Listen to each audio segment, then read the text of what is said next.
1996년 WWF는 혼돈의 시대를 맞이하려 하고 있었다. WWF 최대의 라이벌 WCW는 1995년 9월부터 전미 생중계로 신규 먼데이 나이트로 방영을 개시. 월요일 밤의 TV 전쟁이라는 완전히 새로운 국면을 낳았다. WWF의 먼데이 나이트로와 WCW 먼데이 나이트로, 이름마저도 비슷한 두 프로레슬링 방송이 황금 시간대에 서로 다른 두 채널에서 동시에 전국에 방영된다는 상황은 일반 시청자들과 매스미디어 모두에게 프로레슬링 붐이 다시 돌아올 것을 예상하게 만들었다. WWF가 먼데이 나이트 러를 방영 개시한 것은 1993년 1월, WCW가 뒤늦게 나이트로를 같은 요일 같은 시간대에 도전장을 내밀면서 매주 월요일 밤 황금 시간대는 그야말로 프로레슬링의 밤이 되었다. TV업계의 이론상으로 월요일 밤은 일주일 중에 가장 재택률이 높은, 즉 사람들이 가장 많이 집에 있는 요일로 시청률을 올리기 쉬운 시간대라는 인식이 있었다. 실제로 매년 9월부터 다음 해 1월 말 슈퍼볼 시즌까지 이어지는 NFL의 먼데이 나이트 풋볼은 항상 높은 시청률을 기록하고 있었다. WWF가 먼데이 나이트 러, 슈퍼스타즈 등을 PPV와 하우스쇼 흥행의 선전 매체로 삼았던 것에 비해 WCW는 어디까지나 먼데이 나이트 로의 방송 제작과 시청률만을 단체에 있어서의 가장 우선순위에 뒀다. WCW는 처음부터 PPV 계약 세대나 종래의 하우스쇼 흥행의 수익으로 WWF와 승부할 생각이 없었던 것이다. 빈스 맥맨에게 있어서 가장 거슬렸던 지점이 바로 그것이었다. WWF는 흥행 수익, 즉 하우스쇼 입장료와 PPV, 유료 방영, 수신 계약 세대를 경영 기반으로 삼는 프로레슬링 단체였으며, WCW는 프로레슬링 단체의 모습을 한 TV 방송이라는 개념으로 봐야 한다. 다시 말해서 WWF의 먼데이 나이트 러는 WWF 자체 프로듀스 방송이었지만, WCW의 먼데이 나이트 러는 방송국 TBS의 자매회사 TNT가 방송 제작비를 전액 부담하는 이른바 위탁 사업, 외주 제작, 즉 제작 시스템 자체가 달랐던 것이다. 월요일 밤의 TV 전쟁 초기만 해도 빈스 맥맨, WWF 수뇌부, 또 미국의 TV 시청자들 모두 WWF와 WCW의 그 근본적인 차이를 좀처럼 눈치채지 못했다. WCW의 모회사인 TBS는 미디어의 제왕 테드 터너가 오너인 대기업으로, WCW는 말하자면 프로레슬링 사업부에 해당하는 작은 부서에 불과했다.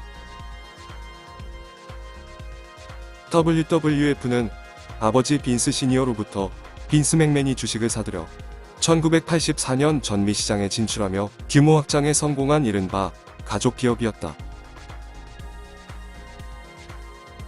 WWF는 프로레슬링 세계에서만 보자면 단연코 최정상 단체였지만, 테드 터너라는 재벌에 비하면 당시로서는 단지 중소기업에 불과했다.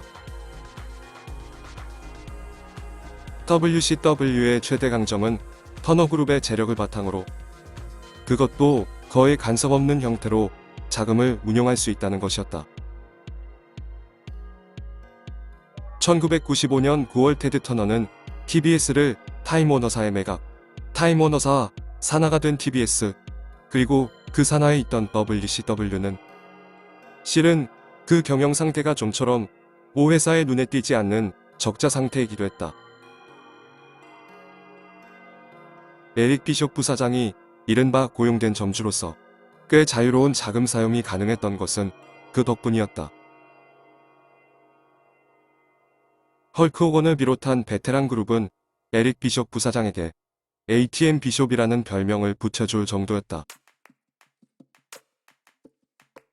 호건이 1994년 WCW와 단연 계약을 체결하고 그 후 마초맨 랜디 세비지가 WWF에서 전격 이적해온 즈음부터 WCW 계약 선수들의 연봉은 단숨에 치솟았다. 이러한 소식은 WWF 백스테이지에도 전해졌고 선수들이 술렁이자 빈스는 WCW를 의식하지 말라며 개런티를 올려주기도 했다.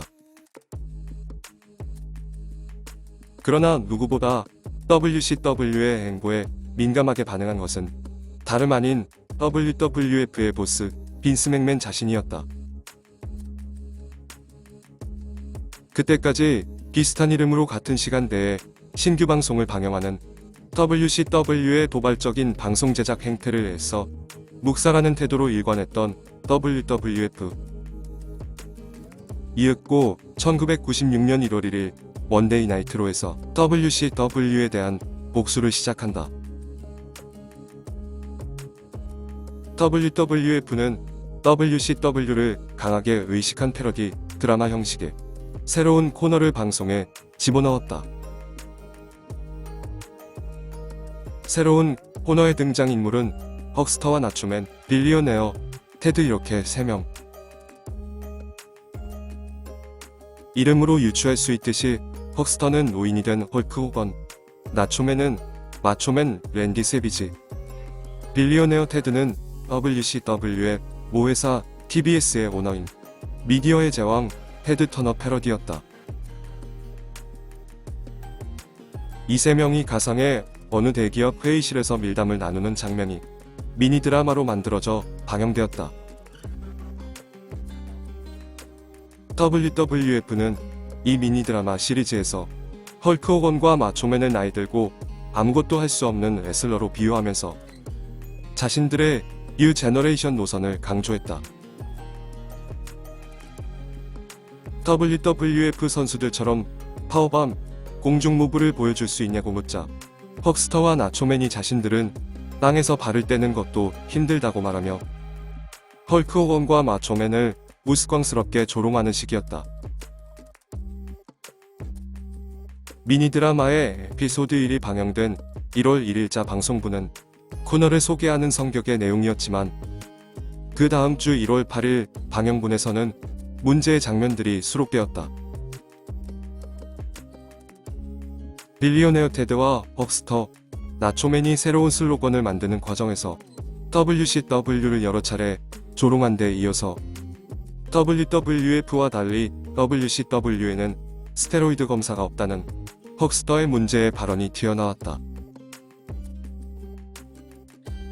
이 미니 드라마가 방영된 1월 8일자 WWF 원데이 나이트로는 3.0%, WCW 원데이 나이트로 생방송은 2.8%의 평균 시청률을 기록했다. 그리고 곧바로 다음 주 1월 15일자 방송 대결에서는 WWF가 2.4%, WCW가 3.5%로 시청률 역전이 일어났다. 어쨌든 미국 프로레슬링 팬들의 대다수는 리모컨을 손에 쥐고 채널을 러와 나이트로로 옮겨다니며 두 방송을 동시에 시청한 것이다. 케이블 TV 업계 전문 매거진이 집계한 WWF 원데이 나이트 러와 WCW 원데이 나이트로의 재방송까지 모두 포함한 합계 시청률은 7.3%였다. 이 숫자는 동시간대에 미국의 약 475만 세대가 WWF와 WCW 둘 중 한쪽을 시청했다는 데이터를 나타내는 것이었다. WCW의 맞불 작전은 원데이 나이트로에서 그치지 않았다. WWF가 1월 21일 EPV 로얄 럼블 준비에 한창이던 때 WCW는 완전 무료 특별 기획으로 1월 23일 클래시 오브 챔피언스를 내세워 WWF와 맞대결시키려 했다. WCW의 태도는 명확했다. 수위 후 슈퍼볼에 출전할 NFL 스타 케빈 그린의 게스트 출연. 여기에 헐크 호건, 마초맨 데릭 플레어, 더 자이언트의 태그매치라는 PPV극 대진 카드를 편성하면서도 완전 무료 방영을 고수했고 현장 관객 유치에 그다지 집착하지도 않았다. WCW에게 가장 중요한 것은 시청률이었다. 해가 바뀌어 1996년을 맞이한 WWF는 PPV 첫 이벤트로 1996년 1월 21일 미국 캘리포니아 주 중남부에 있는 도시 프레즈노에서 통산 9번째 로얄럼블을 개최했다. 캘리포니아의 대표적인 대도시라고 하면 로스앤젤레스, 애너하임, 샌디에고, 샌프란시스코 정도를 꼽을 수 있는데 프레즈노 정도의 중소도시에서 로얄럼블급의 대형 이벤트가 개최된 것은 이번이 처음 있는 일이었다. 로얄럼블 96의 공식 라인업된 경기는 총 5경기였다. 아메드 존슨 대 제프 제럿의 싱글 매치, 스모킹 건즈 대 바디 돈나스의 WWF 월드 태그팀 챔피언십 매치, 레이저 라몬 대 골더스트의 인터콘티넨탈 챔피언십 매치, 30인 출전 로얄럼블 매치, 브렛 하트 대 언더테이커의 WWF 월드 챔피언십 매치. 이전에 PPV가 유료 결제를 해야만 모든 경기를 시청할 수 있었던 것에 비해 이번엔 이벤트 정식 시작 전에 프리포올이라는 이름으로 헌터 허스트 험즐리와 듀크 드로즈의 경기를 무료로 제공했다. 지금으로 치면 PPV 시작 전에 킥오프쇼의 개념이라고 볼 수 있을 것이다. 이 경기에는 승자가 로얄럼블 등장번호 30번, 패자는 로얄럼블 등장번호 1번을 받는다는 조건이 붙었고 경기에서는 헌터 허스트 험즐리가 패배하면서 로얄럼블에서 1번으로 등장하게 되었다. 오프닝 매치인 제프 제럿과 아메드 존슨의 경기는 제프 제럿이 경기 막판 기타샷으로 실격패했다.